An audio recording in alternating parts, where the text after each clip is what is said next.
the more I learn and practice the Buddha's teachings, the less I am inclined to be ambitious. Maybe it's the age, but how do we balance the peace and ambition?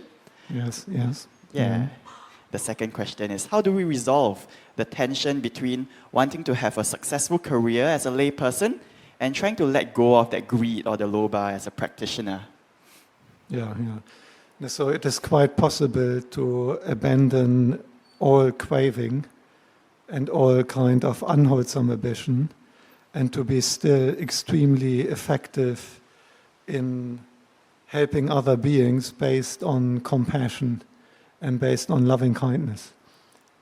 So even if you reach the highest goal of our practice, the full experience of Nibbana, and there's no craving in your heart, there's no egotistic ambition, that doesn't mean that you're now not doing anything.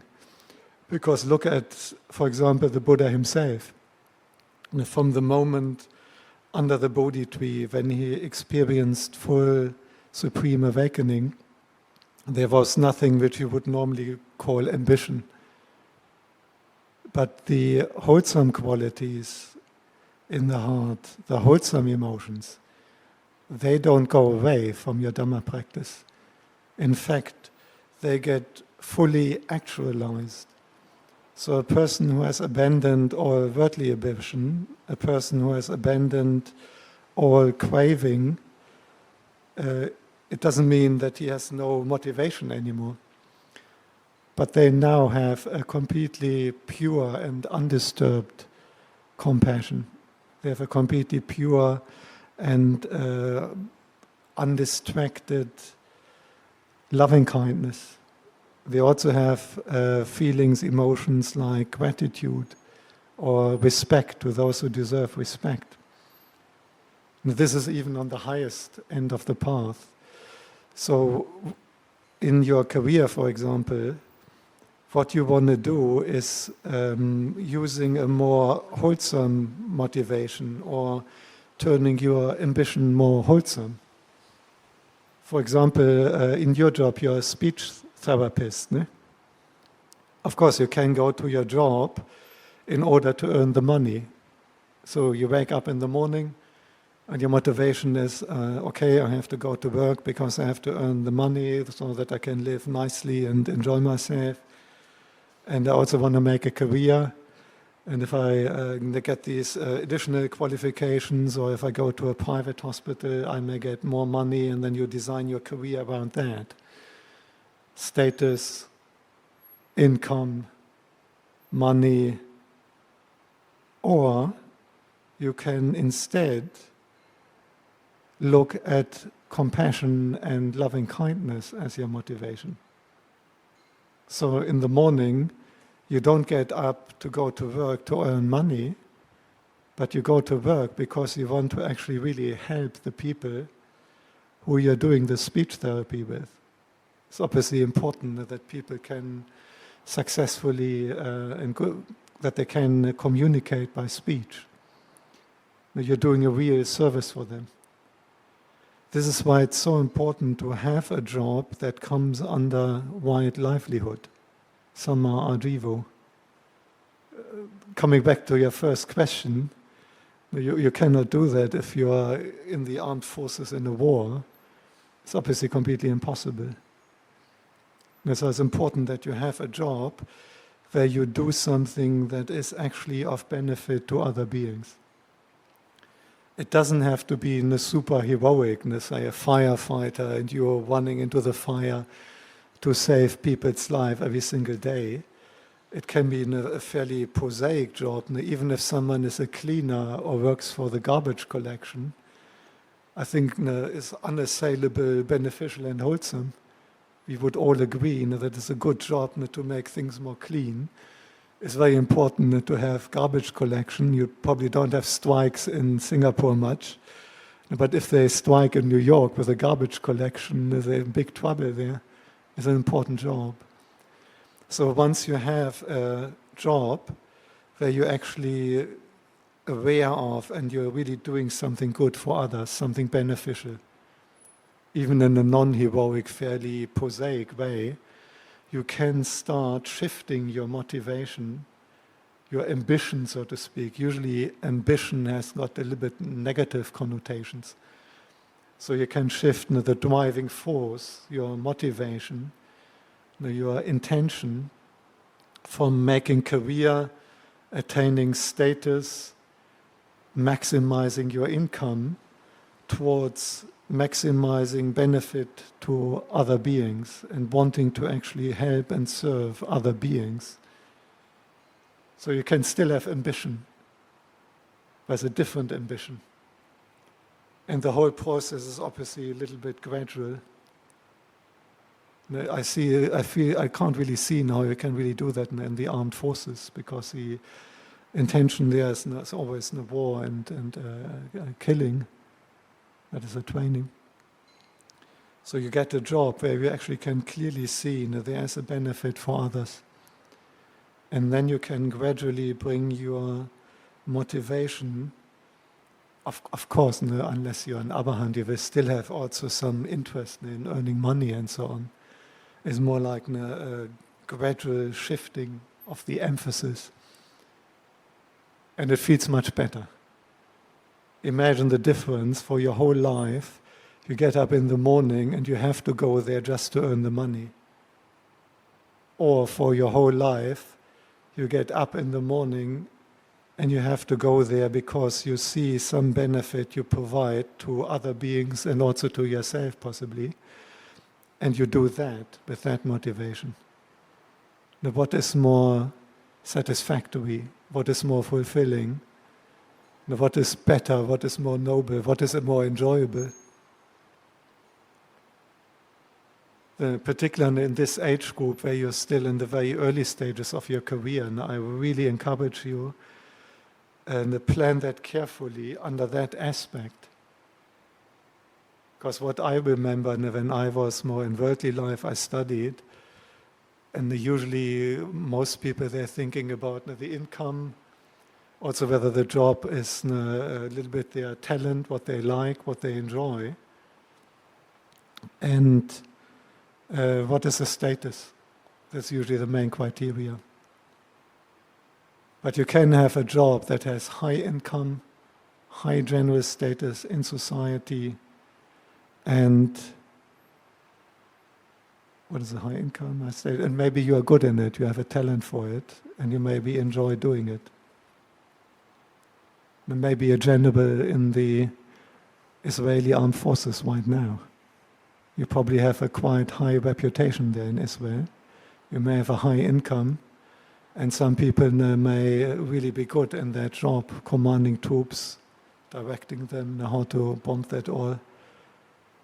But in terms of Dhamma, it's obviously not good. On the other hand, with your job, which is a very good one, when you interact with these people, and you're not thinking about the money you're earning there, you're only thinking, how can you teach them to communicate more successfully, how to overcome whatever speech difficulty they have, based on compassion. I think that can also be quite enjoyable. And maybe in a certain patients, they probably come back over a long period of time, and you can see the improvement. And sometimes they may express their gratitude that they now actually can speak better. You see the progress, you enjoy it, you feel happy. But this is so much better. And then gradually you shift it more and more into that. So there's not necessarily a contradiction between Dhamma practice and ambition. It's more that you have to distinguish the different forms of ambition. More wholesome, less wholesome, completely good and noble, maybe outright evil. There's all kinds of different ambitions. I mean, not even so extreme like being a soldier in war, but some of the stuff when you're juggling financial investments on Wall Street and things like that. Again, some of that can earn tremendous amounts of money. Sometimes when they have these hostile takeovers, you just check the assets of a company, you notice you can buy the company and completely destroy it and sell it off in parts and make a huge profit. They do that. But countless people get dismissed, lose their job. Now, are you doing really something good there? But it may have a high reputation, high status, very high income. And so we have to do this very subtle distinction. What is our ambition? And this is why I started with meditation, because you have to first figure out what is actually your ambition. You may not be fully aware of that. Why do you get up in the morning? Now, what is really the intention when you're doing your job? The one danger is also that we run on convention. And many people live their life and they're just doing whatever convention requires from you. But is that really fulfilling? People here are still quite young, but imagine if you're 80 or Lumpur Sumedo, we are celebrating his 90th birthday now this year. And imagine you're 90 and you may notice that you're getting close to death. You look back on your life and you can say that you fulfilled all conventional expectations. Do you think that you would really feel that was a very fulfilling life? Or you look back, that when you retire, how many patients do you have a day? 6 or 7. And then there's 365 days to a year. Do a rough calculation. If you work for 50 years, how many people have you possibly helped? It may possibly be thousands, at least hundreds. And if you look back on your life and you realize now that there may have been thousands of people who improved their ability to speak and communicate with other beings. It's so important that we have that ability in social life. If you stammer, you may be a kind of social outcast. It can be very devastating. And having helped thousands of people, and having enjoyed that, and getting feedback and seeing their progress, and you look back on a life like that, it's so much nicer. But first of all, we have to learn to look into our mind and figure out what is actually my motivation, what is actually my intention. What ambition do I have and how wholesome is that? And I'm not saying it's completely wrong, you obviously have to earn money. That is a part of the Eightfold Path, and the wide livelihood is part of your duty as a layperson. And you can't look after family and even parents if you don't have some income. So some of the motivation will be that. That was more the first question. What was the second? It's about resolving the tension between wanting a successful career as a layperson and letting go of the greed as a practitioner. Mm-hmm. No, it was for both. Yeah. Thank you, Ajahn. Okay, now we move on to the live questions. There we have a live question over there. Hi, Ajahn. This question is largely on behalf of friends and loved ones who are male. So I was wondering if you could share with us how we can keep our third precept very purely. I think a lot of us here we are part of the generation that grew up with the internet, and I think that came with a lot of instant gratification, whether that be like instant access to pornography or even like apps where you can have one-night stands with strangers, and that's becoming increasingly normalized in our time. Yeah, and I think I was wondering if you could share with us how we can keep our third precept very purely, especially in an 8 precept context for those of us who want to maintain it long term or are even aspiring for a monastic life. Could you share with us how we can seek to overcome desire, like sexual desire completely? Because I think for a lot of us, Asura meditation can feel a bit rote sometimes. I think if we don't have concentration, it feels like an intellectual exercise, like we don't really absorb the foulness of the body on a heart level.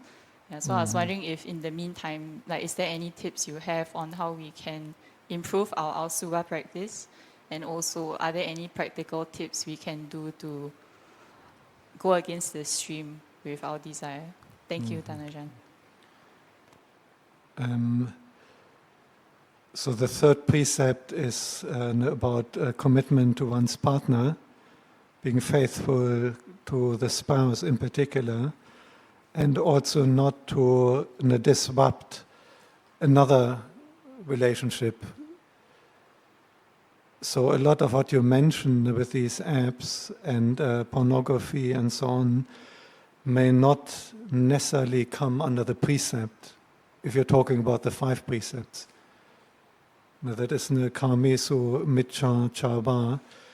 And interestingly, this simply means misconduct in sensuality. And the Buddha has not defined it very extensively. He defined it occasionally for the ancient Indian society by a man having sensual contact with a woman who is under the protection of either the husband or the father, or even some other organization which takes the role of the father or the husband, which fits ancient Indian context, but not so very today. On the other hand, the kings who had 500 wives would be considered at that time and that age to be within the 5 precepts, as long as they were content with these 500 wives. Which nowadays would obviously be considered polygamy or whatever. So it was actually quite wise by the Buddha to not try to define it too tightly, because the third precept depends a little bit on the particular society where you live in. The age of consent, for example, can differ quite dramatically. It was certainly much younger in ancient India, and it differs quite dramatically also between different jurisdictions nowadays. So I think a lot of what you are asking about will not be so well covered by the third precept. The 5 precepts is obviously a way of really trying incredibly skillfully by the Buddha to cover a lot of ground, basically all really heavy bad karma you can make with only 5 precepts. And if you keep these 5, you're already protected from virtually all forms of really heavy bad karma. But it's obviously not enough to really purify you on a deeper level. Then you have to go beyond the 5 precepts. And the Buddha teaches that we have to overcome the sensuality as well. When you talk to lay people, that is usually not emphasized so much. Because if you indulge in sensuality within the 5 precepts, it is not really particularly unwholesome or evil. However, ultimately, sensual attraction, sensual desire is absolutely crucial for keeping us going in samsara. So if you only want to live a very skillful human lay life, and you want a very good human rebirth, or even a rebirth in the central Devalokas, heavenly worlds, keeping the 5 precepts, being very generous, is usually enough for that. However, if you want to get out of samsara, if you want to practice for experiencing total release, freedom from dukkha, if you really aim for overcoming all defilements, freeing you from all fetters, not getting reborn again, then it's absolutely crucial to try to go against the stream of sensuality, because ultimately you have to completely abandon it. And what you mentioned, like the 8 precepts, they are aiming in that direction. Even below the level of enlightenment, if you want to be reborn in Brahmaloka, non-sensual rebirth, again we have to abandon sensual desires. So it's 2 different kinds of training. And there's a lot of ground between barely keeping the 5 precepts, particularly the 3rd, there will be many loopholes. You can still engage in all kinds of sensual activity, which is not necessarily very beautiful or very inspiring or very noble and very good, but which may not formally offend or break the third precept. And you may even have some difficulties in our society nowadays how to exactly apply the exact definition for the third precept, because the guidance from the Buddha is limited. All these apps and that stuff didn't really exist so much. But what we can be sure in is that the Buddha always encourages the abandonment of sensuality. And even the third precept, what is good and wholesome there is the abstention from breaking the third precept. It's not an encouragement for a sensual relationship. Some people misunderstand that. What is wholesome in keeping the third precept is that you are abstaining from any sensual activity which would break the third precept. But it doesn't even talk about engaging in sensual activity within the third precept. That is not really the point. What is good and wholesome and encouraged is the abstaining from breaking it. And then the Buddha is kind of quiet about what you do within the third precept, because it's never something the Buddha would encourage. And any kind of sensual activity is ultimately a fetter and an obstruction for full release. However, because the sensual desire is so strong, there will always be only a minority of people who are willing to really address it head on and to try to get out of it completely. Eighth precept leads in that direction. And if you ordain and you live the celibate life, that is obviously designed not just to leading a skillful lay life and to get a rebirth as a human being in good circumstance or as a deva in the sensual worlds, but that is aiming at to get completely out of samsara. And for that you can't avoid to completely abandon sensuality. It's actually the number one obstruction. In lay life, usually the main thing you want to address is on the side of aversion, anger, harming, hurting, to stop that, and then to be kind and generous to other beings. It's not so much that you completely want to get out of sensuality, but you want to practice it in a more wholesome context. What is really important in terms of even if you keep the third precept, you may want to practice restraint. Indriya Samvara. Now there's this Dhammapada Gata. It is good to practice restraint in the body. Restraint of speech is good. It is good to restrain the mind. And the restraint is good always and all around. So if you have got two options between more restraint and less restraint, the Buddha would always encourage the one where you have more restraint. It's a bit difficult as a celibate Buddhist monk to talk about all the details, and I'm not even be fully aware what kind of apps are around there and what is available and so on. But I think this is a good answer. If you go for the side of more restraint, this is always the side of the Dhamma. If you're less restrained, if you're more indulging, if you're more indulging sensuality, that is always a side moving away from the Dhamma. I'm not sure how realistic it is to encourage people to be completely away from that, but obviously the more restrained you are, the better. Yeah. Thank you. And I think nowadays, you see in ancient Indian society, in ancient Indian villages, it's very limited what you could do anyhow in terms of sexual desires. What you can do nowadays is obviously so limitless and on the internet. And I think it's incredibly important to practice some restraint there. Yeah.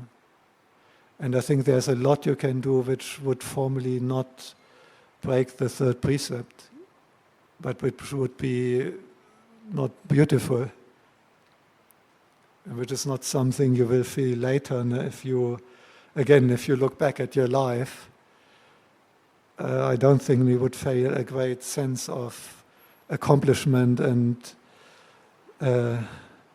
gratitude and joy, and if this is how you have spent your life. Yeah.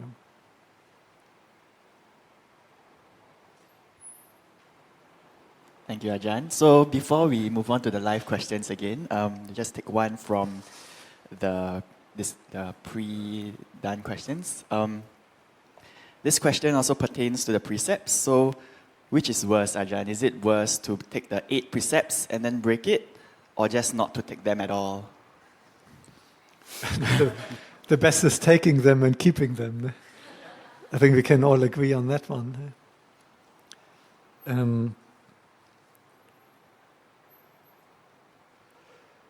So I would recommend, if you want to keep the 8 precepts, usually it's one day what the Buddha recommends, regularly just one day. And I think that shouldn't be too difficult. If one really takes it on for one day, I think with some determination you should be able to do that until next dawn. And if you already anticipate that it will be very difficult because your best friend or your partner has got their birthday and they have their birthday party on that day or something like that, then it may actually be better not to do it on that day. Give that particular, I'm not sure whether you do that regularly for the moon phases or on the weekend or what is your practice there.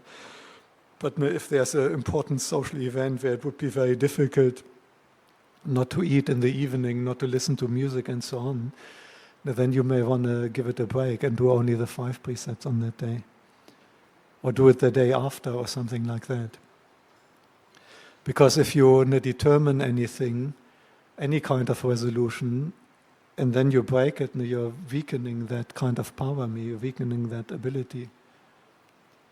And the person who is keeping 5 precepts on that day and keeping them is obviously superior to the one who is determining 8 precepts and then breaking them. However, there's still a difference. If you notice that it's too difficult, you can, with the 8 precepts, you can still step down. So acknowledge it's becoming too difficult and then make a deliberate decision that you're putting down the 8 precepts now. Because then you're not really formally breaking them. And if you do that, if you make the attempt, and in the morning you go to the monastery here, you take the 8 precepts formally, you make a resolution, you really want to do it till next dawn, and then you actually keep them and you keep going, and then later in the evening you realize, this is happening and I should go there and it's too difficult. And then you make a conscious decision that now you put them down and you go back to 5 and then you eat or whatever. I think that is still better than the person who keeps only 8 precepts. Because you have at least tried and until 8 p.m. or whatever you have kept them. And then you had a mindful, clear decision, okay, I put them down. It's not ideal, but it's better. Yeah. But if you already anticipate on that day it's difficult, then maybe no need to do it. There's also the option you can actually determine, particularly if you do it on your own, you can just determine 6 precepts or whatever. Maybe you keep them all except for the eating, if that is socially too difficult. The food and sharing food is socially so powerful. If you study cultural anthropology, there's so much of our social interaction is connected with food. And I think that's a valid option, that you make a clear determination. Today I keep the 8 precepts except for the eating. With the 8 you can be much more flexible. With the 5 you have to be really strict. Thank you, Ajahn. Okay, now on to the live question. It's a bit related to the first online question about the balance, but it's also a bit different. how would you strike the balance between being content with the present and striking and taking the action to live a more fulfilling and more present life? Yeah.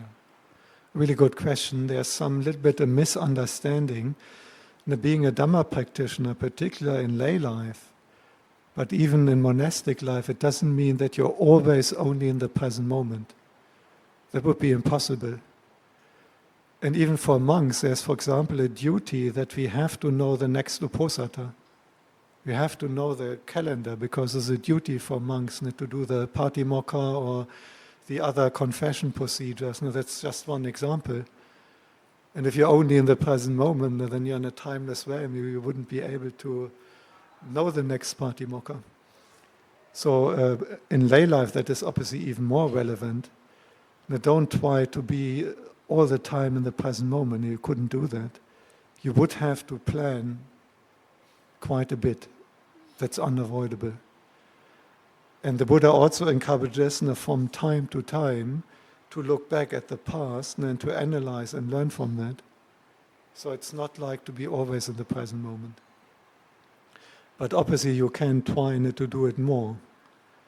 And a lot of your jobs you will actually do much more efficient and successful and better if you can be with the task at hand.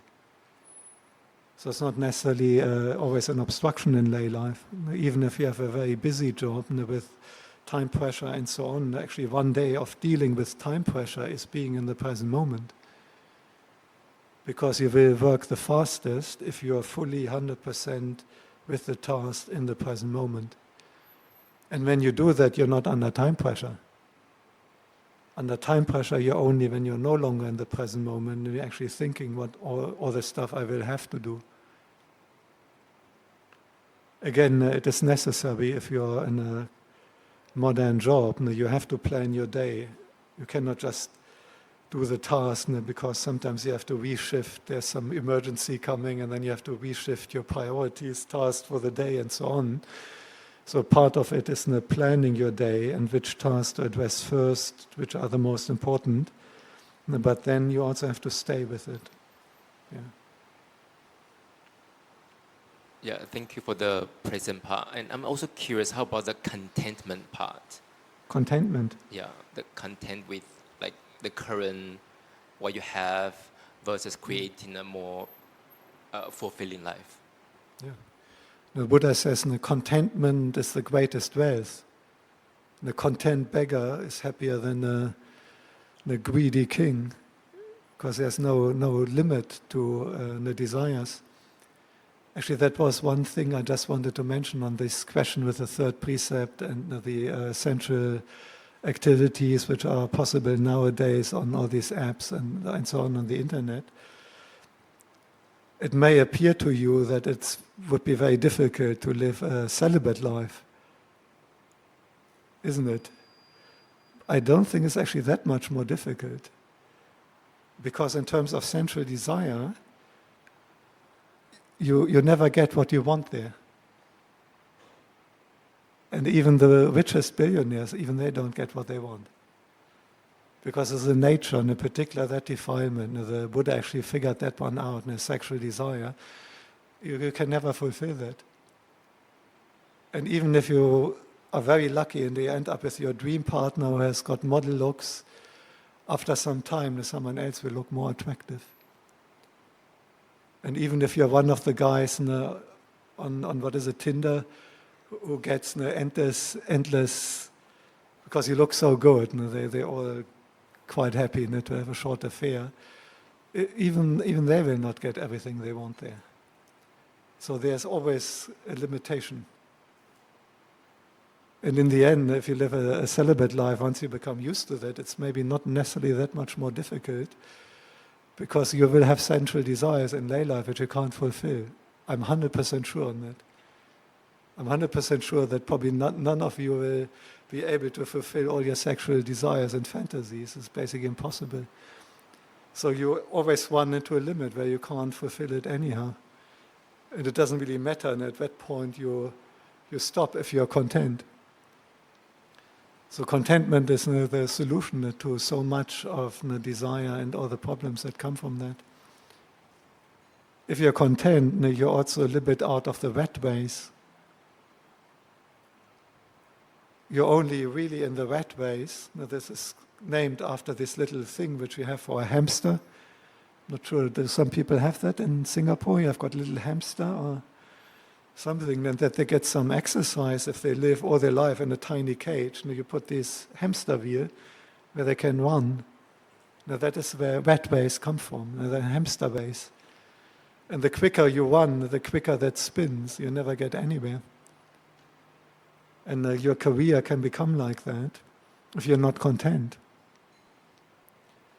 And I once read this fascinating report from a guy who was doing counseling. And he said he has got billionaires and he's counseling them. And they're really devastated that their Learjet is inferior. For you maybe your dream that you have your own private Learjet, but there's many categories of Learjets.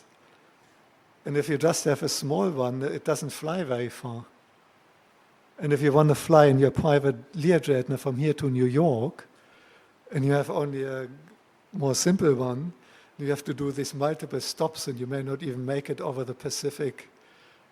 And your other friend is inviting his social circle to just join and he can fly directly to New York and you feel devastated. These guys are devastated. They really suffer. They need someone counseling them that they can't deal with having this inferior Learjet only. This is what I mean. No, but you may be content traveling fourth class. The first class, business, premium economy, fourth class. But if you're content with that, it's all good.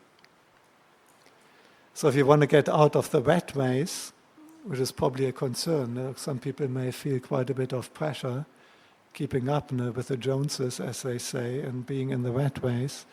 The contentment is a solution. And if you don't have to push your career to the maximum, but you're content, you get less proposals maybe on the marriage app. I'm not sure what they use for that, where you can really, long-term and for marriage, but you can also be content with that. And the girls with the most Botox may not want to try to marry you. You may be able to be content with that. And then you may end up with a person who is actually interested in you, and not only in your income. And you may end up with a Dhamma practitioner who practices contentment, rather than a very good-looking one or a very high career person.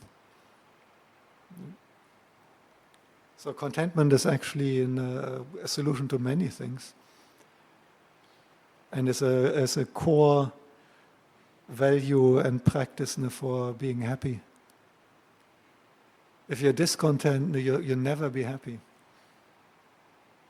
And if you don't recognize it, this is why we started with meditation. It's so important that you recognize it in your own mind. Because if you have this discontent, it also feeds back into these questions about ambition. Ambition and discontent is obviously closely related. If a person is very content, they wouldn't normally not be what we call very ambitious, in a negative sense. And you will be just so much happier.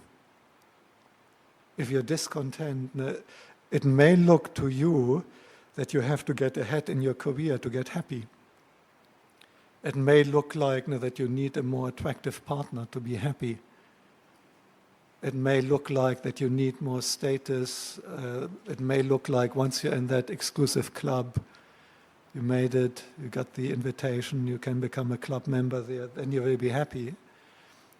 But it's all fake. Because once you're there, the problem is discontent. And you will still not be happy. Whereas if you actually look into your mind and you recognize the problem is discontent, and you develop contentment instead, And then everything becomes so much easier. However, one thing we shouldn't be content with is having the defilements in the mind. You're not content with being angry and filled with lust and desire. And we're also not content having only a little bit of metta or only a little bit generosity. So when it comes to the Dhamma practice, this is not what the Buddha meant by contentment. There we try to be ambitious, but you wouldn't normally call it ambitious, but you're trying to really develop good qualities and be generous and so on. Yeah. Very good question, thanks so much. And it also really fits into this whole thing with the other question with this sensuality on the internet and so on. We will never find contentment, although this is all offered nowadays. It doesn't mean people are more content than a guy in ancient India who got married at an early age to a wife which the parents picked, or to a husband which the parents picked. In theory, you should have so much more, so you should be so much happier, but it doesn't work. Because all that stuff gives you more discontent.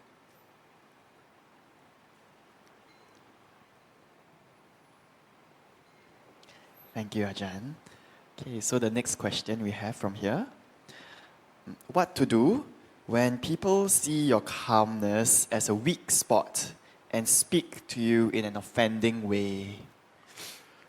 If you're really calm, I doubt that they see that as a weakness. Yeah, if it's really substantial calm, based on contentment, based on being a truly virtuous person, based on real calm usually means you have at least samadhi. I doubt whether many people will see that as a weakness. Yeah, honestly. And if they see something as a weakness, then there's some weakness in your practice. Because the people who have a very good practice, someone like Ajahn Chah, Ajahn Man, I'm not aware of many people seeing many weaknesses there. And if you try to exploit weaknesses in Ajahn Chah or Ajahn Man, I don't think you get very far. It's actually more a sign that there are shortcomings in your practice if people can exploit your weakness. From true Dhamma practice, you're not getting weaker. If you're a real practitioner, if you practice in the Dhamma Nudhamma Patipatti, practicing the Dhamma in line with the Dhamma according to the instruction of the Buddha, you will have less weaknesses. And people will notice a very substantial, grounded strength in you. And what they exploit may be more like fear. If you are fearful, people may exploit that. If you have self-doubt, people may exploit that. If you are too shy to be assertive, people may exploit that. But if you're calm, you can still be assertive. It's not a contradiction, it's a very powerful way of being assertive. If you come more like hysterical with raised voice and try to make your point, that is usually much less effective than being very calm and at the same time very assertive. So I think actually true calm in the Buddha sense will help you and will be recognized as a strength. And it's not something which is easily to be exploited. It's usually the defilements people can exploit. More often that question comes from, say, metta practice, being a kind and person who practices loving kindness. And people are worried that that is taken advantage of. But again, people like the Buddha, Ajahn Chah, Ajahn Man, they had so much loving kindness, and I'm not really so aware that they would take much advantage of them. And you may say, they didn't have a job, but they were running, the Buddha was running the only organization which lasted 2,500 years. And he was also a founder. And it's a little bit, if you're into founding your own business or your own company, Now, how old is the oldest corporation in Singapore? I think worldwide, the oldest, I think some Italian banks, they reach back into the 16th century. Some Italian banks, and they've been founded 16th century, Renaissance time, Renaissance. But not only one company or one organization which has lasted 2,500 years. And the Buddha started that, and he laid down the constitution, the bylaws, and he kept it going. So if you say in lay life maybe, and I can't do that, the Buddha could do it because it was easy. It wasn't easy. He was running the Sangha, founding it. If it's too metta, and it's not easy to exploit, because you're quite firm. And metta doesn't mean they can walk all over you, because you also have metta with yourself. You have metta with yourself, and you have metta with everyone. And if someone that tries to take advantage, if you truly have metta, you will not allow that, because it's against the principle of wishing well to all beings completely equally. I'm not sure whether that answer is satisfactory. Otherwise, give me a concrete example, and then we can discuss it on a concrete example, where someone takes advantage when you're calm, and then we can discuss it from very concrete. Thank you, Ajahn. There's no... Yeah, so we'll take a question from the floor, maybe from Nigel? Yeah. Sorry. Oh, Ken, okay. We'll take one question from Ken. Yeah, Ajahn, just curious, like for one, if let's say the desire to travel and so see and experience the world, is it considered wholesome, unwholesome? Or what would be your take on it, like to travel the world and to experience? Or super wholesome. For example, these guys have just been on an India pilgrimage. I want to go on an India pilgrimage. Absolutely great desire to travel. I have just been at the big anniversary commemoration of Luang Por Chah at Wat Nong Papong. You hear about that, and wow, I want to travel to Nong Papong and spend a week there for that event in a little tent or a little mosquito net and join the all-night meditation. Fantastic desire to travel. Go for it. I want to really meet Luang Por Tongdeng and pay respects to him and see that monastery. Great, go for it. So you notice it's already a little bit the same theme which we had repeatedly. So you have to learn to look into your heart and to analyze that desire. Now, if your desire is based on your Tinder requests, because you may not always live in Singapore, this may not be so beautiful and so wholesome. If your desire to travel is based on being in a really good monastery, going on India pilgrimage, meeting Luang Por Tongdeng, meeting the great Kuba Ajahns, this is an extremely wholesome desire. And there's a lot of range in between. Of course, you're in lay life, and if you travel to go to Luang Por Tongdeng's monastery, to go to the event in Wat Nong Papong, drop in at Wat Banana Chart where they speak English, I can imagine that you also want to do a little bit of shopping in Bangkok on the way. I mean, fair enough, you're in lay life. But the desire for the shopping in Bangkok is obviously a little bit less super wholesome and beautiful. But it's not exactly evil, depending on what you shop for. But you get my point. There's lots of different desires to travel. Even on a fairly more basic level, not going pilgrimage and meeting Kuba Ajahns, I think it's actually quite educational. And I would encourage it. And for my own development, in the end leading to becoming a Buddhist monk, I think travel was quite helpful. And it can be great to get out what I call it a conventionality. Because when you travel in India, you will notice they have very different conventions than Singaporeans. I guess in Singapore it's not very common for the bus on the freeway, if there's a traffic jam, to go on the other side of the freeway and drive into the oncoming traffic to get past the traffic jam. In India, that is quite normal. And I don't think this is a very good convention to take over. But once you see that things can actually work, even if they're not within your conventional reality, that can be very liberating. So I think that travel is an important partner in growing up and exposing oneself to different cultures, different sets of conventions. And in my own case, and if you have even lived in different cultures, in different countries, I think it's very difficult to get fully stuck in conventionality. And from what I see in Singapore, I think that can be very powerful here.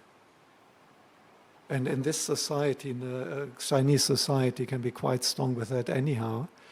And additionally, in this kind of pressure cooker, and you never get out here, it's quite limited in space, and you can feel that.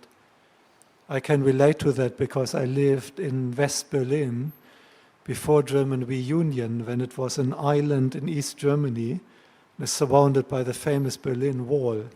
So we were literally, we could get out, but wherever you go, you will always hit this wall. And to get out, you have to pass a border or take a flight or something. They're very similar to here, and you can actually sense that. You can sense that you're in a place which is, it's not a wall around, but you have to cross a border to get out here. And in this environment, I think the obstruction of Silabata Paramasa, which includes being stuck in convention, that can be very powerful. And I think traveling can be helpful and liberating to get out of that a bit. Yeah. So I would recommend it, even if it's a little bit more worldly travel. I found it very beneficial for my own spiritual development. And if you already have some interest in Dhamma, you can usually combine it. And if you go to India, the biggest Buddhist monument is Borobudur, and it's great visiting that. If you go to Thailand, even if you don't really stay in a monastery, you may want to visit and see some of these amazing temples. So I would strongly recommend it. But it's good to have restraint. Restraint is good with everything. It's also on the travels.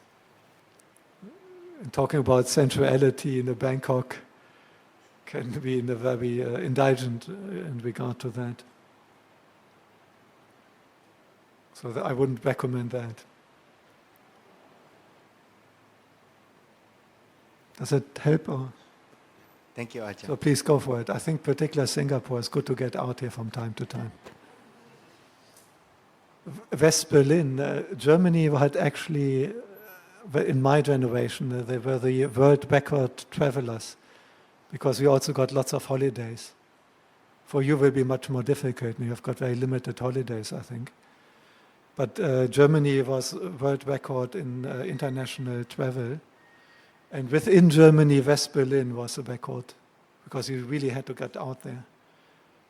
And I can remember that, and I can sense it here, and I think it's actually good if you get out from time to time. I would recommend it, yeah. But don't do it, no, you only have 10 days max in your holiday, and then you want to do New York and Paris and London and Bangkok and some important monasteries and the most important capitals in Europe all in the 10 days. Because that is just increasing the stress level and the rat race.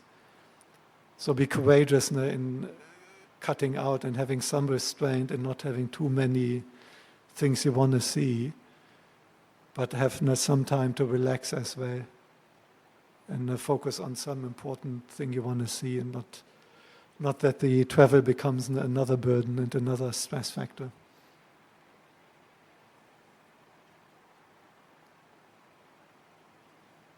Yeah, another question? Thank you, Ajahn. So the next question will come from Nigel. Pardon? From who? Hi, Ajahn. Nigel, okay. Thanks for your answers so far. I have a question about loneliness. Excuse me, drowsiness? Loneliness. Loneliness, yeah. Yeah, I think we live in a very connected society, but it's still very possible to be lonely, or feel lonely, or fear becoming lonely.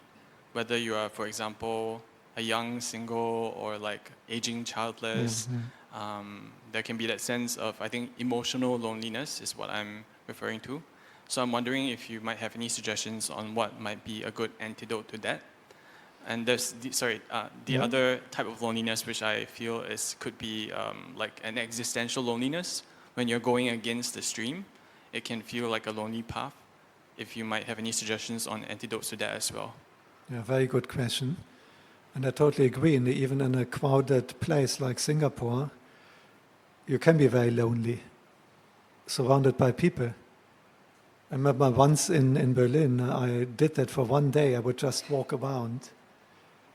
And I was intrigued by this feeling of being, in a sense, very solitary, although it's such a crowded place, because unless it's someone you know, the people don't really acknowledge you. You're completely anonymous.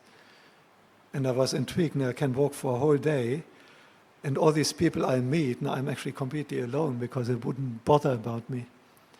So it's fascinating that in a very densely populated city, in a crowded place, it's actually not impossible at all to be completely lonely. The other thing is now all the modern internet and apps which supposedly make us so connected, they actually can cause loneliness. And I think studies have even shown the more you're on social media, the more you are likely to feel lonely, because it's not a genuine connection. It's a pseudo-connection. And the friends on Facebook, on followers on Insta, is not real friends. So to reduce loneliness, you may actually want to reduce social media use, counterintuitively. But what you really want is kalyana mittata, noble friendship, the Dhamma friends. Exactly what you're doing here. And if we attend this talk, I'm sure now after the talk there's some opportunity. You meet people even before the talk. And here, I want to really point that out. Ajahn Mahavinyu, he is offering quiet meditation every single day. He's actually sitting there from 2 to 5 p.m. every single day, right over us right now. It's actually happening right now. Yeah. And he does a second one from 7 to 9. And I think that's really admirable. And nothing required. There's nothing in terms of talking or guiding. You can just come in and sit meditation. But once you walk out, there's other meditators. And you can then get into contact with people who are interested in meditation. So I think the best advice I can give on your question is kalyana mittata. Developing Dhamma friendships, rather than developing Insta followers or TikTok followers. That will not really get you out of loneliness. And it's one of the traps in modern society.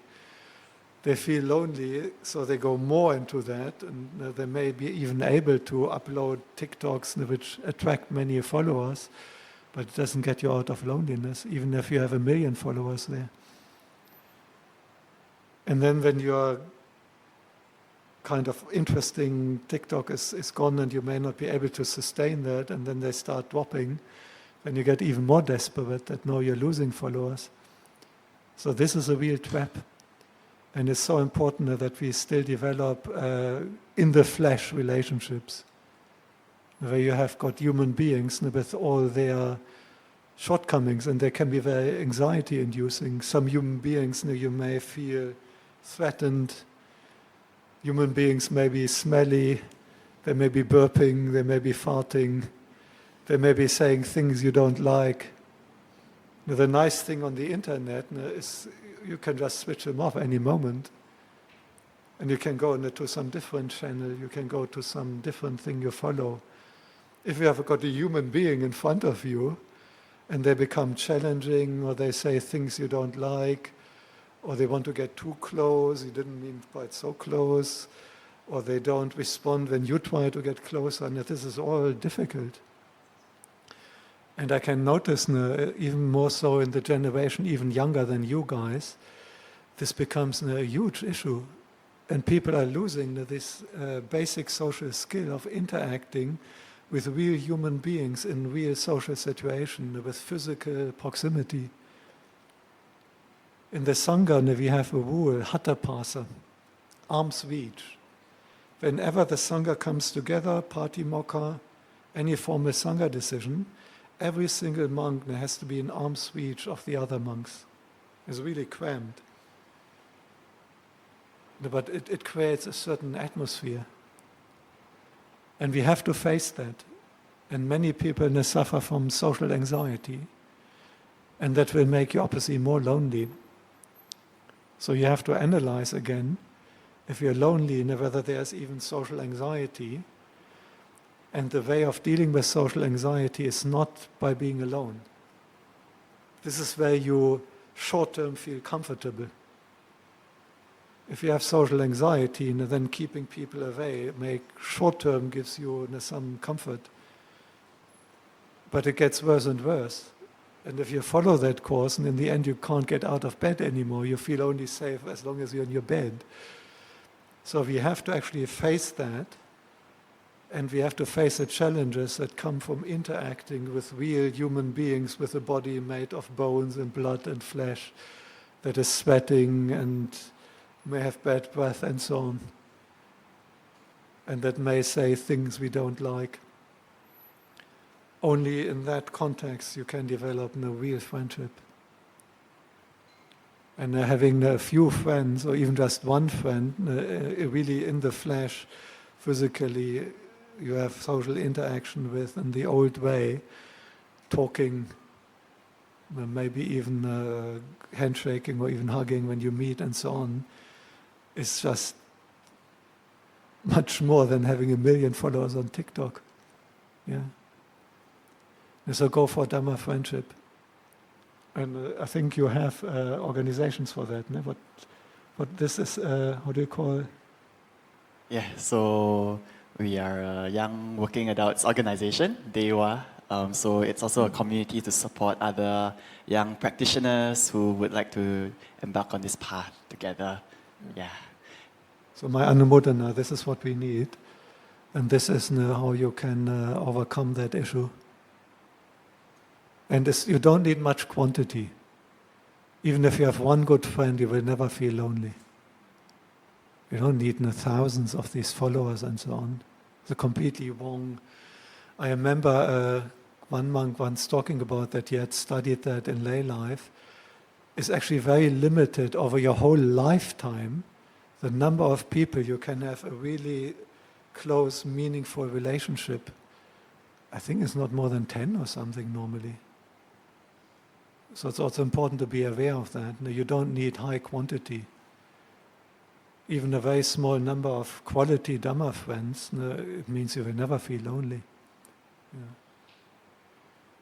And the other thing is, even when you travel, Ajahn Chah tradition, for example, is quite global, and some of our Dhammagiri supporters, when they travel, for example, London is a very popular place. There are several Ajahn Chah monasteries around London you can visit, and when you go there, as a Dhamma practitioner, one of our Sri Lankan supporters, an elderly lady, she had never been to Thailand, and she did that, and she stayed in monasteries. And the biggest thing in her experience is all these people she met and made friendship with and keeps in contact. Because if you're a Dhamma practitioner and you go to monasteries, you go to this kind of organizations, even in a completely different city, you're usually immediately at home. Yeah. So thanks for that question. Did that help? Or? Yeah, thank you. And be careful not to get your anxiety the better of you. You have to face that. And you have to go out. And it's not easy dealing with real human beings. Yeah. And you can't do... Tinder is the one where you flip in either direction, eh? Left or right. Eh? Is that Tinder? You can't do that with a human being in front of you. Eh? You cannot just, they don't look quite as nice as I would like. You cannot... And you have to be careful, you may be conditioned that you can do that. So you have to face this real interaction where you can't do that. Yeah. Thank you so much, Ajahn. So today we talked about a lot of things, from precepts to traveling and now to loneliness. Unfortunately, we might be running short of time. Would Ajahn be happy to allow for just one last question? Yeah. I'm quite fine, but we also don't want to torture. Someone may have social anxiety in this group, and they may already getting difficult to. Yeah, so this is your last opportunity. Oh, I saw the hand raised first. Thank